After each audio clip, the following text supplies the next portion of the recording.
Hello नमस्कार मेरे प्यारे भारतवासियों, मैं फिर से आ गया हूँ एक नए वीडियो के साथ। आप तो जानते हैं कि मैं ज्योतिष की कड़ी में आगे चल रहा हूँ और ज्योतिष से जुड़े हुए वीडियो बना रहा हूँ। क्योंकि सावन चल रहा है तो सावन मास भोलेनाथ का मास होता है, शिव जी का मास कहा जाता है इसको। तो कहीं ना कहीं मैं शिव जी के ऊपर वीडियो बना के आपके समक्ष जो शास्त्रों के अंदर जो उन बातों का उल्लेख किया गया है उन बातों को मैं रख रहा हूँ। ठीक है, तो मैं डिफरेंट तरह की बुकों से आपके लिए ये डिफरेंट तरह की नॉलेज देकर आ रहा हूँ। ठीक है, तो फिर से स्टार्ट करते हैं गुरु मंत्र के साथ। गुरुर् ब्रह्मा गुरुर्विष्णु गुरुर्देवो महेश्वरा गुरु साक्षात परब्रह्म तस्मै श्री गुरुवे नमः। इसके बाद एक मंत्र और है, शिव श्रावण मंत्र चल रहा है तो भोलेनाथ का नाम न लिया जाए तो बेकार है। तो एक मंत्र है शिव जी का जो मंत्र है जो है तो महामृत्युंजय मंत्र। ओम त्र्यंबकम यजामहे सुगंधिम पुष्टिवर्धनम उर्वारुकमिव बंधनात् मृत्योर्मोक्षीयमामृतात्। तो इस मंत्र के साथ आज का वीडियो मैं स्टार्ट करता हूं। और देखिए कि आज की भी हेडिंग है शिव का प्रिय मास है। शिव का प्रिय मास है यहाँ पर सावन, है ना। तो शिव का प्रिय मास सावन क्यों है? क्योंकि आप जानते हैं कि हलाहल विष का पान भी भगवान ने सावन में ही किया था, क्योंकि समुद्र मंथन भी सावन में ही हुआ था। तो आगे चलते हैं और सावन की महिमा को देखते हैं। तो सावन यूँ तो भारत में शिव संबंधी अनेक पर्व तथा उत्सव मनाए जाते हैं। आप जानते हैं कि भारत के अंदर बहुत सारे उत्सव और पर्व हैं जो शिव जी को लेकर अलग अलग प्रांतों में मनाए जाते हैं, लेकिन इन सभी में सावन मास की अपनी विशेषता है। संपूर्ण महीने में, पूरे महीने में 4 सोमवार, 1 प्रदोष। देखिए अब इस महीने में क्या क्या खासियत होती है जरा समझिएगा। संपूर्ण महीने में 4 सोमवार, 1 प्रदोष तथा 1 शिवरात्रि, ये योग एक साथ सावन महीने में ही मिलते हैं, बाकी कहीं नहीं आपको देखने को मिलेंगे। देखिए इस बात को लगा लीजिएगा, समझ लीजिएगा कि 4 सोमवार, 1 प्रदोष तथा 1 शिवरात्रि, ये योग एक साथ सावन महीने में ही मिलता है। ये एक अपने आप में एक शुभ संयोग है। आगे बताता हूँ मैं। इसलिए सावन का महीना अधिक फलदायी माना गया है। मतलब इसी कारणवश सावन की महिमा है, यानी सावन के मंथ की महिमा इसी कारणवश ज़्यादा हो जाती है, क्योंकि इसके अंदर ये सारी चीज़ें एक साथ होती हैं। आगे चलता हूँ, मैं आपको बताता हूँ।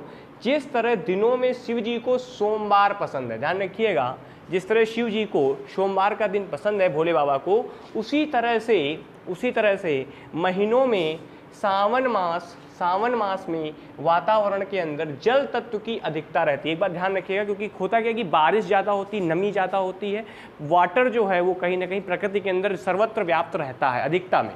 जो सोमत्व यानी चंद्र तत्व का प्रतिनिधित्व करती है, यानी वाटर जो तत्व होता है, पानी, वो कहीं ना कहीं ज्योतिष के अंदर ये चंद्र तत्व को अधीन माना गया है। आगे चलते हैं, आगे बताता हूँ।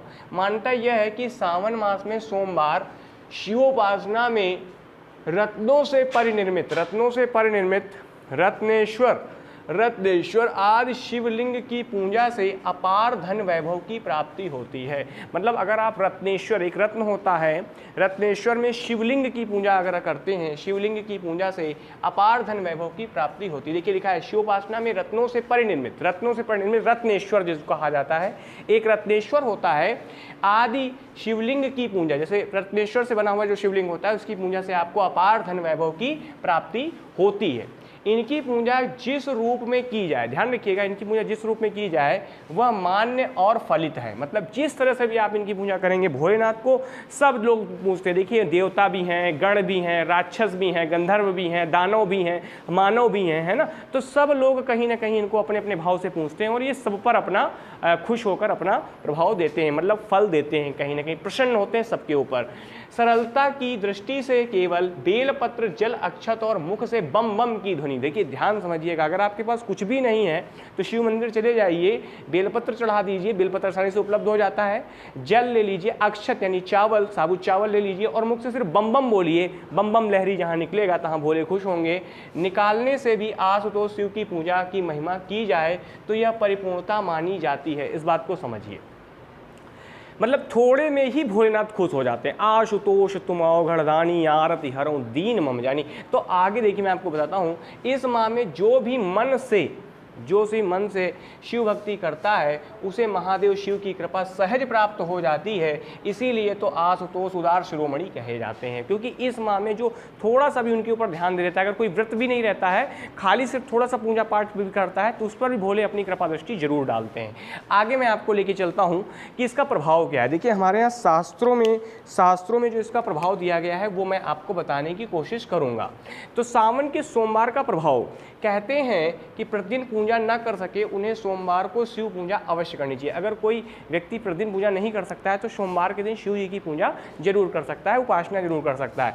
इस मास में शिव उपासना का विशेष लाभ मिलता है।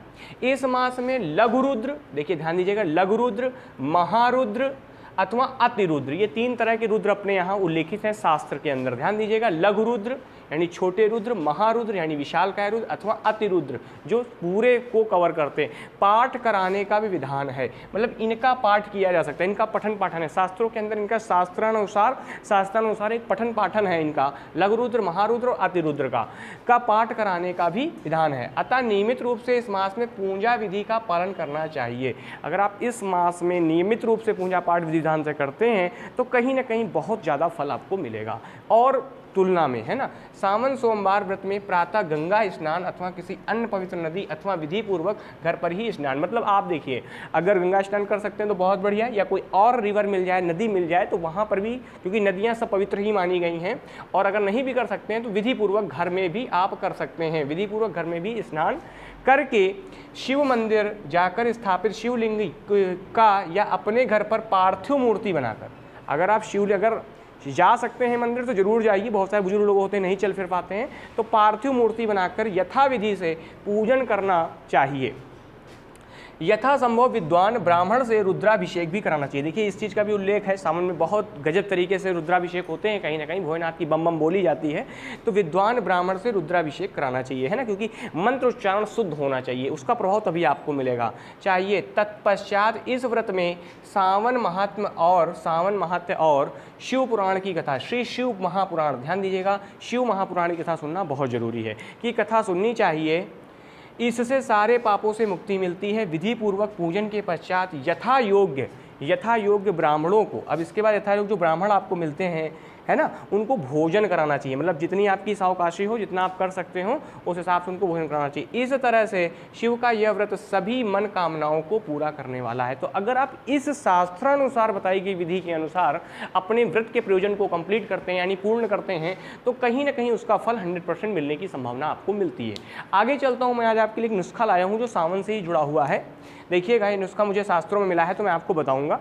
सावन के महीने में, है ना, सावन के महीने में विजिया के पत्तों में, एक पेड़ होता है विजिया के पत्तों को शिवलिंगी ले आइए, बीज होता है, शिवलिंगी के बीज के साथ घोट कर सेवन करने से इससे शरीर निरोग और सबल होता है। तो ये कहीं ना कहीं हमारे यहाँ योग के अंदर इसकी प्रधानता है। मैंने योग की बुक से इसमें देखा था तो वहाँ पर इस चीज़ का उल्लेख था, तो मैंने सोचा कि आप लोग के समक्ष इस नुस्खे को रख दिया जाए कि कहीं ना कहीं विजिया के पत्तों को ला सकते हैं। विजिया के पत्तों को ले आइए, शिवलिंगी के बीज ले आइए और इनको मिला के अगर आप सावन में घोट करें, इनको आपस में मिला लीजिए, घोट लीजिए, और अगर इनका आप सेवन करते हैं तो कहीं ना कहीं शरीर निरोग और सबल बनता है, मतलब किसी भी तरीके से शरीर में कोई भी विघ्न बाधा नहीं आती है।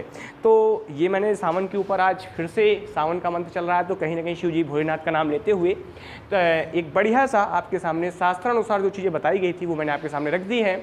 अब मैं आगे आपको फिर से किसी नेक्स्ट वीडियो में आपको सावन से संबंधित यानी शिव जी से जुड़ी हुई बातों को आपके सामने रखूँगा। तो मेरे द्वारा बताई गई जानकारी अगर आपको अच्छी लगी हो तो इस वीडियो को लाइक और शेयर करना ना भूलें, और ज़्यादा से ज़्यादा लोगों को ये वीडियो शेयर कर दें, ठीक है, जिससे वो लोग भी इसका नॉलेज यानी ज्ञान को अपने अंदर समाहित कर सकें। तो फिर मिलेंगे एक नेक्स्ट वीडियो के साथ। टिल देन बाय बाय, हंसते रहें, मुस्कुराते रहें, खुश होते रहें और बम बम बोले गाते रहें। जय बम बम बोले।